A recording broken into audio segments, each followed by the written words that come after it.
তারা যদি টাকা এখান থেকে তুলতে চায় তাহলে আপনাদের সুযোগ সুবিধা দিয়ে তুলে নিতে হবে। তারা বললো বাজারে বৃষ্টি হইলে বলে রাস্তায় পানি জলবদ্ধতা হয়ে যায়, আমাকে অনুভব করলো এটা।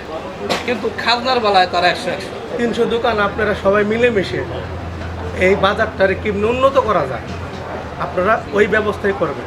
এই কমিটির মাধ্যমে আপনাদের যে বাজার যে প্রয়োজনীয়তা সেগুলো তুলে ধরবে।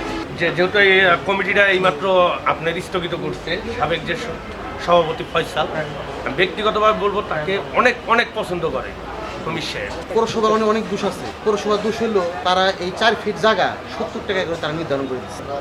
তারা এটা বুঝলো না যে দোকানদারের প্রতি তাদের কি জুলুমটা হবে। প্রায় 2 বছর আপনাদের পাশে ছিলাম, আমার হাত দিয়ে বাজারটা করছি, ঠিক আছে। আপনাদের সুখ দুঃখের সাক্ষী থাকছি। যদি কখনো ভুল ত্রুটি হয় এরকম তাহলে আমার আল্লাহ মাফ করে দিয়ে এই বাজারের যে 2 বছরের যে সভাপতি সেক্রেটারি ছিল আমার সেক্রেটারি সদর ইসলাম, আমি এখন এই বাজারের সাবেক কমিটি বিলুপ্ত ঘোষণা করতেছি।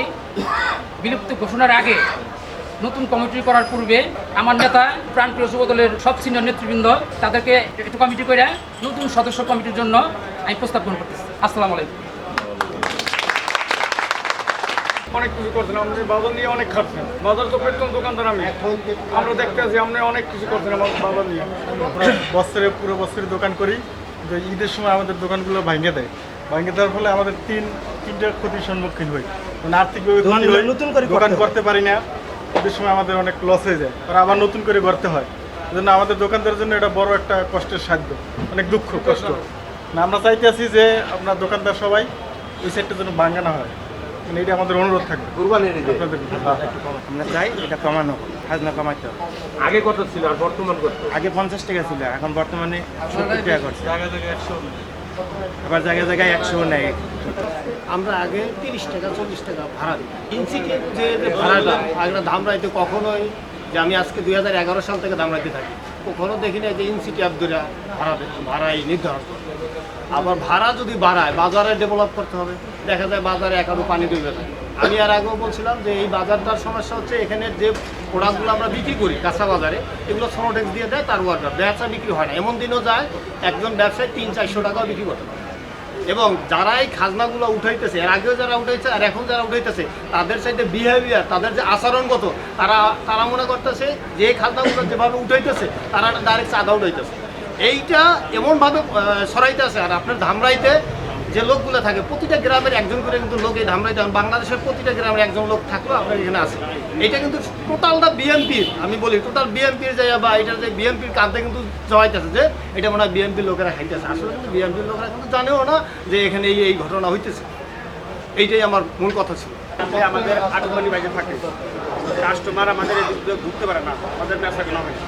সেই জন্য আমাদের এরকম দ্রুত সম্ভব ড্রেন করে দেওয়ার সম্ভব করে। আমি বলতে পারি তারা যদি টাকা এখান থেকে তুলতে চায় তাহলে আপনাদের সুযোগ সুবিধা দিয়ে তুলে নিতে হবে, আপনাদের মাইনা না। তাদের টাকা তুলে নিক, আপনারা ইনভেস্ট করছেন একটা দোকানে 1 লাখ 2 লাখ 5 লাখ, তারাও কিন্তু ইনভেস্ট করছে 1 কোটি টাকা। এটাও আপনাদের মাথায় রাখতে হবে। তো আপনারা টাকা দিবেন, সবাই মিলে ডাকেন, ধরেন, বলেন আপনারা টাকা নেবেন, নিজেরা নিয়েছেন, টাকা নেন, কোনো সমস্যা নেই। কিন্তু আমাদের সুবিধা সুবিধা দেখতে হবে। বৃষ্টির মধ্যে কাস্টমার আসতে পারবে না, হাঁটু পানি থাকবে, তাহলে আপনি ইজারা নেবেন। ইজারা নিয়ে আমি ওই দিনে আমি ব্যবসা বিক্রি করতে পারি না, তাহলে টাকা নিতে পারবেন না। সবাই সম্মিলিতভাবে বসে ইজারাদার সাথে কথা বলেন। এখানে আমরা বাংলাদেশ জাতীয়তাবাদী যুবদল কোনো শাখা, আমরা আপনাদের পাশে আছি। তারা বললো বাজারে বৃষ্টি হইলে বলে রাস্তায় পানি জলবদ্ধতা হয়ে যায়, আমাকে অনুভব করলো এটা।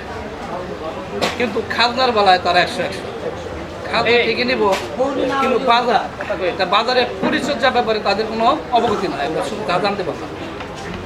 এবং আমাদের যে বাজারটা নিলামে হয় ওই সময় আমাদের একটা উপজেলা ইউনো ছিল, সে তো বাজার সম্বন্ধে সব কিছু জানে না। সে একটা নিয়মকানুন বাইরে দিয়েছিল যে এত ফিট, আমার শিওর মনে আছে, দাম বলি না, এত ফিট এত টাকা নির্ধারণ করে দেয়। এই কমিটির মাধ্যমে আপনাদের যে বাজার যে প্রয়োজনীয়তা সেগুলো তুলে ধরবে। আর এগুলো তুলে ধরতে হলে যেহেতু আমাদের বাজার ইজারাটা আসে আমরা প্রশাসন বা আমরা পৌরসভা থেকে, সেখানে আপনারা লিখিতভাবে তাদের কাছে আবেদন করবেন। আর যত ধরনের বাজারের সংস্কার হয়, আমরা সদরের অধীনে যতগুলো বাজার আছে সবগুলো পৌরসভাই করে, এবং তাদের অধীনে আপনাদের মাধ্যমে আপনারা সভাপতি সেক্রেটারি যারা নির্ধারিত হবেন তারা মিলে একটা দরখাস্ত করবেন, এবং সার্বিকভাবে ফয়সাল এবং আপনারা যারা এই সংগঠনে থাকবেন তারা ওই এটা প্রশাসনের কাছে যাবেন এবং আমাদের যে আলহাজ তমিজউদ্দিন সাহেব তার মাধ্যমে জিনিসটা জানাবেন। তাহলে সেই জিনিসটা তাদেরকে রিকমেন্ড করলে আপনাদের যে সকল অসুবিধাগুলো আছে, যে পানি নিষ্কাশনে না বর্ষার সময়, কুরবানির সময় যে আপনাদের কিছু ঘর ভেঙে যায়, সেগুলো যাতে না হয় সেই জিনিস। জনাব আল্লাহ তমিজউদ্দিনের পক্ষ থেকে এবং আমার ব্যক্তিগত পক্ষ থেকে সবাইকে সালাম, আসসালামু আলাইকুম। ফয়সাল আমার বন্ধু, রোমান আমার বন্ধু, এখানে যারা আছে প্রায়ই আমার বন্ধু, কাছের লোক। আমি বলতে চাই আপনারা 300 দোকান, যে বাইকটা কথা বললো, এখানে 300 দোকান, 300 দোকান আপনারা সবাই মিলেমিশে এই বাজারটারে কেমনি উন্নত করা যায় আপনারা ওই ব্যবস্থাই করবেন। ফয়সাল যেমন বললো যে এখানে কী কী কাজ আছে, কী কী কাজ করলে ভালো হয়, ওই কাজগুলো আমরা করতে চাই। যেমন আপনাদের নিয়ে এবং এই নেতৃবৃন্দ নিয়ে এবং আমার নেতা আলহাজ তমিজউদ্দিনের কাছে যাবে, এই কথাটা ফয়সাল বললো। আমি একমত ওর সাথে যে ও ভালো একটা সিদ্ধান্ত নিতেছে এই বাজারের উপরে, যে সুন্দর সিদ্ধান্ত। যে ফয়সাল, ধন্যবাদ তোমাকে যে বন্ধু তুমি এই অবস্থান থেকে বাজারটার মনিটরিং করতেছো। আমরা যে এমপি পেয়েছি আলহাজ তমিজউদ্দিন সাহেব, তার প্রসঙ্গে একটা কথা বলবো। আমাদের যুব দলের এখানে আমাদের সিনিয়র বড় ভাই আছে এবং সহযোদ্ধারা আছে। আমাদের সবাইকে একদিন ডাইকে এসে বলছে, নির্বাচনের পর যদি কারো কোথাও কোনো আমাদের দ্বারা অন্যায় দেখে বা অনিয়ম দেখে, সে কাউরে ছাড় দিব না।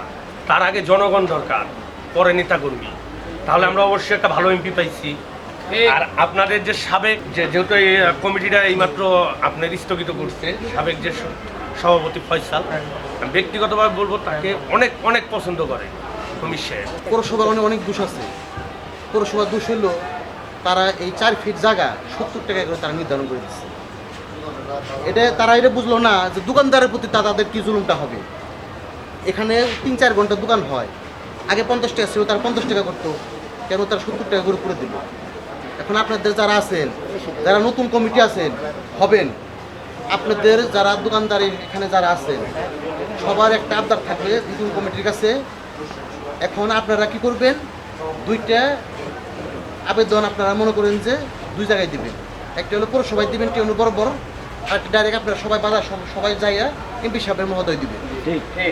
আপনাদের আগে যেটা আছে আপনাদের ওইটাই দিবেন। কারণ কি আজকে আপনাদের 70 টাকা ধরছে, 70 টাকা জায়গায় জায়গায় 100 টাকা জায়গায় পরের বার আপনাকে 100 টাকা ধরবো, 150 টাকা ধরবো। আপনারা যদি এখন থেকে সেটা প্রতিবাদ না করেন, আপনারা পরবর্তী পারবেন না। দরকার হলে দোকানদাররা প্রত্যেকে যাবে আপনাদের সাথে, যাইয়া এই 2 জায়গায় টিএনও সাহেবের কাছেও যাবে, দরকার এমপি সাহেবের কাছেও যাবে। আমরা পৌর যুব দল সবসময় আপনাদের পাশে ছিলাম, ভবিষ্যৎ থাকবো। আমাদের পৌর যুব দলের পক্ষ থেকে আমরা ফয়সালকে আবার পুনরায় সভাপতি ঘোষণা করব। সম্মানিত সভাপতি, উপস্থিত বর্গ, আমার সকল ব্যবসায়ীবৃন্দ, আপনাদের মনোনীত হিসাবে আমি নতুন সভাপতি হিসাবে আপনাদের দোয়া ও সমর্থন আশা করতেছি।